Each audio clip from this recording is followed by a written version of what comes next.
你覺得品牌營銷嘅眼光同判斷力一定要靠10年8年嘅亂咁試錯先至練到出嚟？大家好，我係導演 Peter 哥，30年廣告導演、碩士班導師、註冊高級催眠治療師，全部嘅 VHBM 內容都可以喺 Linktree 揾到嘅。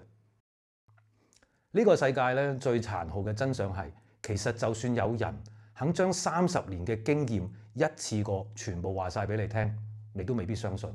因為人嘅大腦本能係唔會輕易接受未經自己痛過、錯過嘅判斷，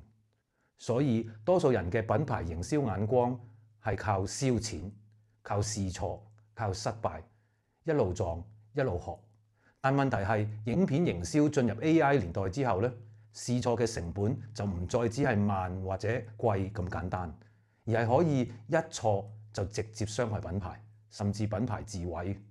係因為多做就會多錯啊嘛。真正精準嘅判斷力唔係靠時間累積嘅，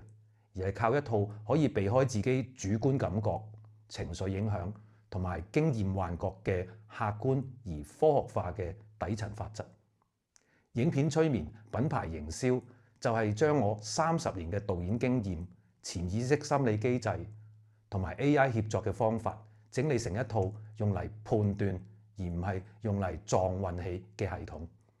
當你有呢套系統，你就會開始相信你自己有能力分辨邊啲係有效，邊啲只係感覺良好。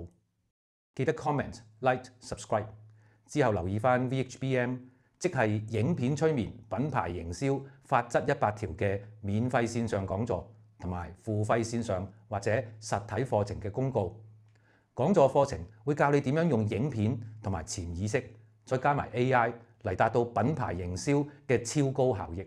如果有乜嘢影片、品牌營銷嘅問題，都歡迎留言提問，我會盡量回覆嘅。